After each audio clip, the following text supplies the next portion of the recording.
What if I told you? Some of the most notorious killers in American history didn't blame themselves.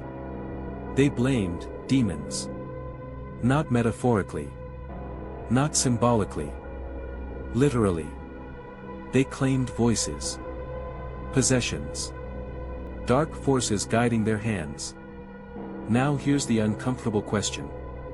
Were they actually mentally ill? Or were they manipulating everyone, including the media, to avoid responsibility?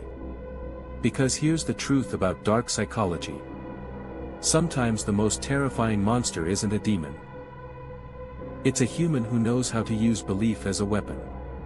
And tonight, we're diving into serial killers who claim they were guided by demons, and what that reveals about manipulation, delusion, and the darkest corners of the human mind. Let's step into the shadows.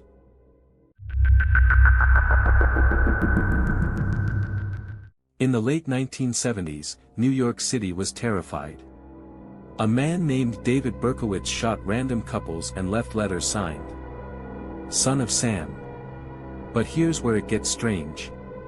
He claimed his neighbor's dog was possessed by a demon named Sam, and that the demon commanded him to kill. A demon, in a dog. Let that sink in for a second. Now pause. Do demons write letters taunting police? Or does a narcissist who craves attention?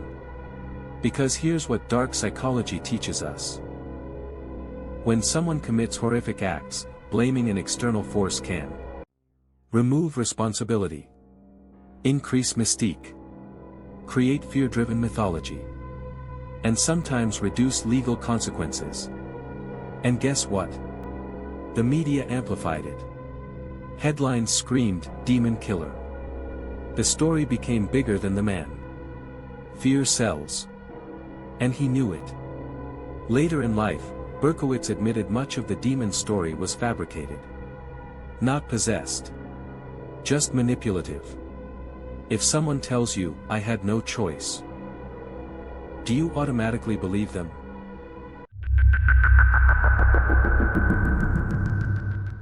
Then there's Richard Ramirez, known as the Night Stalker.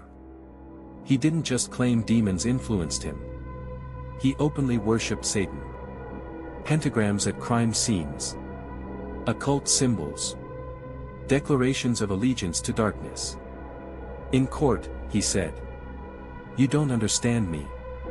You are not expected to." He leaned into the myth. But here's the twist. Was he delusional?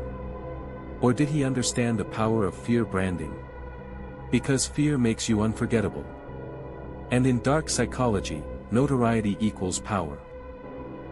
Some killers develop grandiose identities, create supernatural narratives, turn themselves into symbols. Not because they're controlled, but because they want control. And here's the uncomfortable part. The more outrageous the claim, the more attention they receive. And attention feeds narcissism. Quick humor beat. Imagine trying to blame your bad decisions on demons at work. "Sorry boss, Satan made me miss the deadline." Doesn't fly, right? But in extreme crimes, suddenly people hesitate. Why? Because supernatural explanations hijack logic.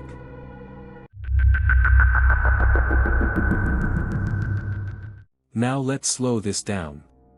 Not every killer claiming demons is faking it. Some genuinely experience psychosis. Severe schizophrenia can produce auditory hallucinations, religious delusions, command voices. The brain under extreme disorder can create fully immersive realities. And this is where it gets complicated. Because dark psychology isn't just about manipulation. It's about understanding the difference between strategic deception, narcissistic myth-building, and actual mental illness. The scariest part? From the outside, they can look identical. How do you tell if someone believes their own lie?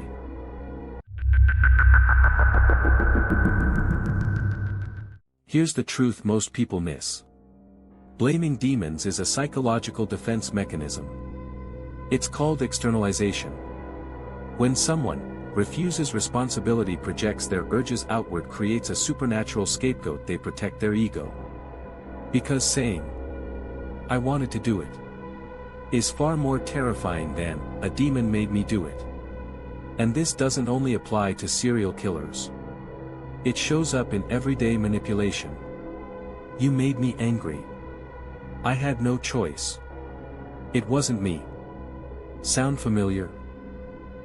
Extreme cases magnify patterns we see in ordinary toxic relationships. That's why studying these cases matters. Not for shock value, but for awareness. The real demon. Unaccountable human behavior. The shadow self. Psychologist Carl Jung talked about the shadow, the parts of ourselves we repress. When someone refuses to confront their shadow, it doesn't disappear. It grows. Some people integrate it. Some deny it. And a rare few, they turn it into mythology. Emotional close. It's easier to fear demons in the dark. It's harder to accept that humans can choose evil, without supernatural influence. And that realization, that's the real chill.